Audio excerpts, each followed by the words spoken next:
India's number 1 varicose veins hospitals ఐబీసీను సంప్రదించండి. మీ నొప్పి లేని ప్రయాణాన్ని ప్రారంభించండి.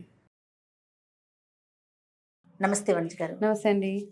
వనిజ గారు, లలితా సహస్రనామం చక్కగా కొంతమంది ఒక గ్రూప్గా ఫామ్ అయి చదువుకోవటం, ప్రతిరోజు ఒక నియమం ప్రకారం చదువుకోవటం ఇలాంటివి చేస్తూ ఉంటారు కదా.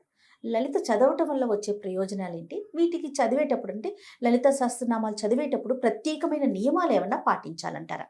అయితే అందరికీ తెలుసు లలిత సహస్రనామం ఒక్కటే ఏమి చదివినా చదవకపోయినా అమ్మవారి లలిత సహస్రనామం చదివితే మనకి అఖండ ఐశ్వర్యాలు, ఆరోగ్యాలు అన్నీ వస్తాయని అందరికీ తెలిసిందే అండ్ ప్రూవెన్ కూడా అది.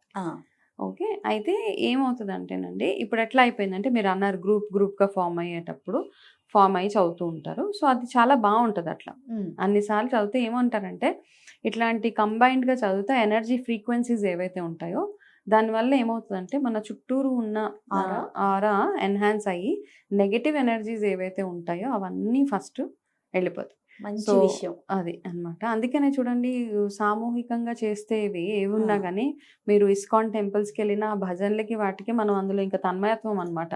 మనకే తెలియకుండా ఒక మంచి ఆరా క్రియేట్ అవుతుంది. సో ఇలా గ్రూప్గా లలిత సహస్రనామాలు అవి చదివినప్పుడు డెఫినెట్గా మనం అందరం పార్టిసిపేట్ చేసి ఏమవుతుందంటే మనలో ఉన్న నెగటివ్ ఎనర్జీస్ ఏవైతే ఉన్నాయో అవన్నీ వెళ్ళిపోయి మన ఆరా కూడా కొంచెం ఎన్హాన్స్ అవుతుంది. ఇది నెంబర్ 1. రెండోది ఏంటంటే, మనం ఇంట్లో ఎస్పెషల్లీ ఆడవాళ్ళు చదువుతూ ఉంటారు. ఆడవాళ్ళు చదివినప్పుడు ఏమవుతుందంటే, నేను ఇప్పుడు అన్నట్టు అష్టైశ్వర్యాలు ఇవన్నీ కాకుండా మన ఇంటి ఆరా కానీ మన ఎనర్జీస్ ఎట్లా ఉన్నాయో దాన్ని బేస్ చేసుకొని మనం ఎదుగుదల కూడా డిపెండ్ అయి ఉంటుంది. దేర్ఫోర్ మనం ఏంటంటే లలితా సహస్రనామాన్ని ఇంట్లో ఆడవాళ్ళు చదువుతున్నప్పుడు చాలా నిష్ట నియమంగా ఒకటి చదవాలి. ఓకే, అది ఒకటి గుర్తుపెట్టుకోవాలి. థర్డ్ ఏంటంటే, మనం అమ్మవారిది ఎలా చదువుతున్నాం, లలిత సహస్రనామం ఎట్లా చదువుతున్నాం అన్నది చాలా చాలా ఇంపార్టెంట్ అండి. అంటే అమ్మవారు ఆగ్రహించర్లే కానీ ఎప్పుడన్నా చదవచ్చు, ఎట్లా అన్నా చదవచ్చు అని అందరు అనుకుంటూ ఉంటారు. అమ్మే కదా, అమ్మ ఏం చెప్పించదు. కాకపోతే మనం అమ్మవారికి ఇచ్చే రెస్పెక్ట్, మర్యాద అనొచ్చు, భక్తి అనొచ్చు, మనం ఆమెను ఎట్లా ట్రీట్ చేస్తున్నాం అన్నది మన మీద డిపెండ్ అయి ఉంది. ఓకే, కాబట్టి ఏ టైంలో మీరు లలిత చేస్తున్నారు, ఎనీ స్తోత్రం, ఎనీ పూజలు బ్రాహ్మీ ముహూర్తంలో కానీ సూర్యోదయం టైం కల్లా ముందుగా చేసుకోగలిగితే వెల్ అండ్ గుడ్. లేదు అంటే అమ్మవారు ఎప్పుడన్నా చదవచ్చు, ఎన్నిసార్లు అన్నా చదవచ్చు. అక్కడ రూల్ ఏం లేదు, ఈ టైంలోనే చదవాలి, ఇంతే చదవాలి అని ఎక్కడ లేదు. కాకపోతే మనం ఏం చేస్తామంటే ఇంకా ఆరా ఎన్హాన్స్ అవ్వడానికి, ఆ ఎనర్జీస్ బాగుండాలి అంటే కనుక సూర్యోదయం కంటే ముందు దీపారాధన అది చేసుకొని లలిత సహస్రనామం చదువుకోవడం. ఇది 5th థింగ్ ఏంటంటే, లలిత సహస్రనామం చదివేటప్పుడు పోటీగా చదవకూడదు. వాళ్ళు స్పీడ్గా చదువుతున్నారు కాబట్టి నేను అంతకంటే స్పీడ్ చేస్తాను. కొంతమంది డిస్కషన్స్ ఉంటాయి, నేను లలిత 12 నిమిషాల్లో చదివేస్తాను. 12 నిమిషాల్లో ఎట్లా చదువుతారండి? టైం పడుతుంది, అట్లీస్ట్ హాఫ్ అన్ అవర్ పడుతుంది. మనం స్పష్టంగా చదవాలి అంటే చదవాల్సిన అవసరం కూడా అవసరం లేదు. అక్కడ రేస్ పరిగెట్టక్కర్లేదు. అదే కదా, స్పష్టత అనే అవసరం ఉంది కదా. స్పష్టంగానే ఇప్పుడు మీ పేరుని నేను జయ కాకుండా ఇంకేదన్నా అంటే మీకు కోపం వస్తుంది కదండి. సో కాబట్టి అమ్మవారిని లలిత సహస్రనామాలు చదివేటప్పుడు ప్రతి ఒక్క అక్షరాన్ని ఇప్పుడు మీరు ఒకటే రోజులో చదివే నేర్చుకునే ఫ్రేజ్ ఏదైతే ఉందో అందులో ఏదో సింగిల్ డేలో మీరు 12 నిమిషాలు పోటీయే లేదు అసలు. ఇక్కడ అమ్మవారి లలిత సహస్రనామం విషయాల్లో ఎక్కడ పోటీలు అక్కర్లేదు.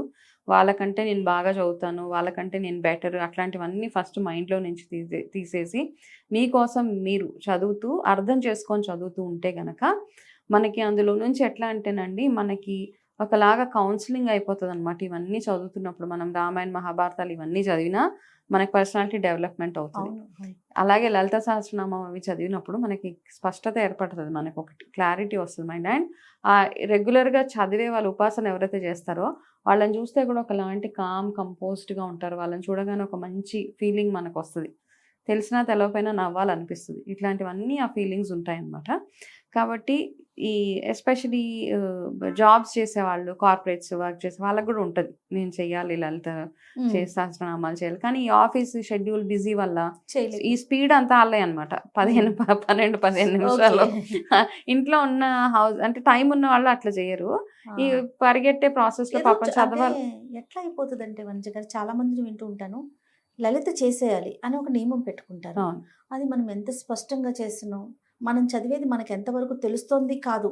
లలిత నేను చేశానా చేయలేదు చేయలేదు అంటే టిక్ ఇన్ ద బాక్స్ అంట. అంతే. లలితనే కాదు, ఏది చేసినా కూడా ఈ రోజు నేను చేసేసాను, ఓకే ఈ రోజు కంప్లీట్ అయిపోయింది, అట్లనే ఆలోచిస్తూ ఉంటారు కదా. అలా కాదు. అయితే ఇక్కడ ఏంటంటే ఈ వర్కింగ్ వాళ్ళు ఫ్రైడేనే చదవాలి, పౌర్ణమి రోజు చదివితే చాలా మంచిది. యాక్చువల్గా నేను చాలా సార్లు చెప్పాను వీడియోస్లో, పౌర్ణమి రోజు సాయంత్రం ఆ పూర్ణచంద్రుడు ఆ బింబంలో కూర్చొని అక్కడ కూర్చొని ఎదురుగా మనం చదవగలిగితే చాలా చాలా చాలా పవర్ఫుల్ అనమాట. ఎనర్జీ ఫ్రీక్వెన్సీస్ అంటాము.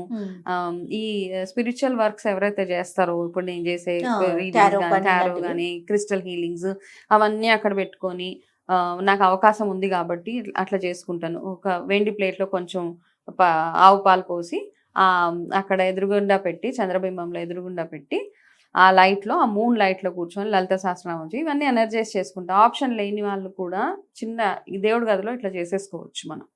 సో ఇది ఒక పవర్ఫుల్ రెమెడీ.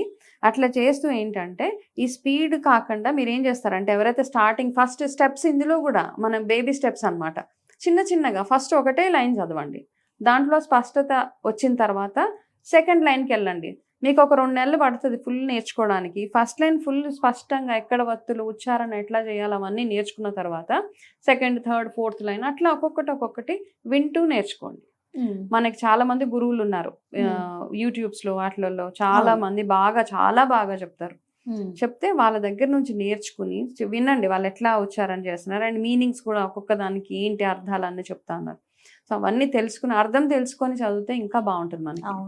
ఏదో చదివేసాం మనకి మీనింగ్ తెలవకుండా ఉంటే మాత్రం అది ఎంత చేసినా మనకి దాని ఫలితమే దక్కదు. కాబట్టి మనం అమ్మవారిని ఫస్ట్ ఏంటంటే మర్యాద పూర్వకంగా ఆ పూజలు అన్నవి చేయాలి. చేసేటప్పుడు కొన్ని నియమాలు, స్నానం చేసుకొని ఎక్కడ పడితే అక్కడ మంచం మీద కూర్చోను, లేకపోతే ఎక్కడ పడితే డర్టీ ప్లేసెస్లో అట్లా కూర్చొని చేయకుండా, ఒక మంచి రోజు సాధన చేయాలనుకున్న వాళ్ళు మాత్రం ఉదయాన్నే స్నానం చేసి ఒకటే ప్లేస్ చూస్ చేసుకోండి. మీరు వేసుకునే ఆసనం ఏదైతే ఉంటుందో అది కూడా ఒకటే ఉండేవండి. అంటే ఎనర్జీస్ అంటాం అవంటాం, అవి బాగా వర్క్ చేస్తాయి అనమాట. తొందరగా రోజుకొక ప్లేస్ లో రోజుకో దగ్గర కూర్చుంటే ఒకలాగా కాకుండా ఒకే పొజిషన్ లో ఒకటే ప్లేస్ లో కూర్చొని చేయండి. మీరు ఆ ప్లేస్కి వెళ్ళగానే వేరే వాళ్ళు ఆ ప్లేస్కి వచ్చినా ఒక మంచి హ్యాపీ ఫీలింగ్ వస్తుంది. చాలా మంది ఇంటికి వెళ్తామా మనము, మనకి అంత ఇల్లు తిరిగిన ఒక ఫీలింగ్ ఉంటుంది, ఒక పర్టికులర్ కార్నర్కి వెళ్తే ఒక మంచి ఫీలింగ్ వస్తుంది, ఒక్కొక్క కార్నర్కి వెళ్తే కొంచెం డిప్లీటెడ్ ఎనర్జీస్ అనిపిస్తుంటాయి, సడన్ గా తలనొప్పి వచ్చేసినట్టు. So negative energies, positive energies అంటాం. సో ఇవన్నీ ఏది ఎట్లా ఉన్నా ఇంట్లో ఆడవాళ్ళు ప్రతిరోజు లలిత సహస్రనామం చేస్తే మీ ఇంట్లో ఉన్న నెగిటివ్ ఎనర్జీస్ ఏవైతే ఉంటాయో అవన్నీ ఫస్ట్ వెళ్ళిపోయి, మీ ఇంట్లోకి ఎవరైనా కొత్త గెస్ట్ ఇంట్లోకి అడుగు పెట్టగానే వాళ్ళంతటా వాళ్ళే చెప్తారనమాట. మీరు అంటే నిజంగా భక్తి శ్రద్ధలతో చేస్తే అబ్బా మీ ఇంట్లోకి రాగానే ఒక మంచి ఫీలింగ్ అనిపిస్తుంది, ఒక మంచి పాజిటివ్ ఎనర్జీ అనిపిస్తుంది అని చాలాసార్లు చాలామంది ఇళ్ళకి వెళ్ళినప్పుడు ఈ సాధన చేసే వాళ్ళు ఉంటారు కదండి, పిలిస్తే వాళ్ళ ఇళ్ళకి వెళ్తే మనకు అనిపిస్తుంది అబ్బా భలే ఎనర్జీ ఉందే వీళ్ళ ఇంట్లో. ఇల్లు ఏం నీట్గా ఉండదు, ఎట్లా ఉన్న ఇల్లు అంటే ఇల్లు నీట్గా ఇన్ ద సెన్స్ అంటే కొన్ని ప్లేసెస్కి వెళ్తే కొంతమంది అన్ని సర్దేస్తారు, ఇల్లు ఫుల్ స్పిక్ అండ్ స్పాన్ అట్లా ఉంటుంది. బట్ వెళ్ళినా మనకు అక్కడ కూర్చోబుద్దేది అసలు, ఎప్పుడెప్పుడు వెళ్ళిపోతామో ఆవలింతలు వచ్చేస్తూ ఉంటాయి.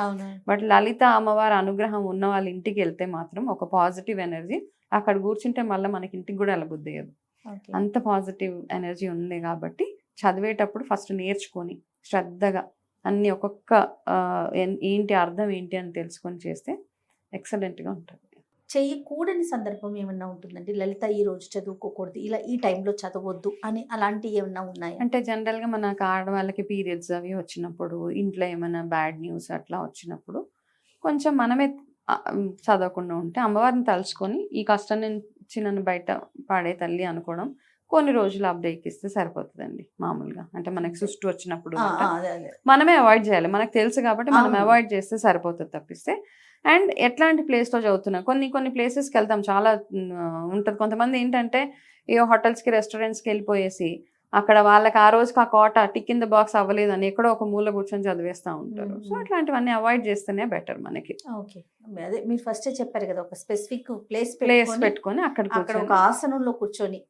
అండ్ ఇంకా మనం ఎప్పుడైనా టెంపుల్స్ కి గట్ట వెళ్ళినప్పుడు అక్కడ కూర్చొని మాత్రం మీరు చక్కగా ఎంత చదువుకుంటే ఇంకా ఆ టెంపుల్ ఎనర్జీ, ఈ ఎనర్జీ ఇంకేం కావాలి మనకి. అంతే కదా.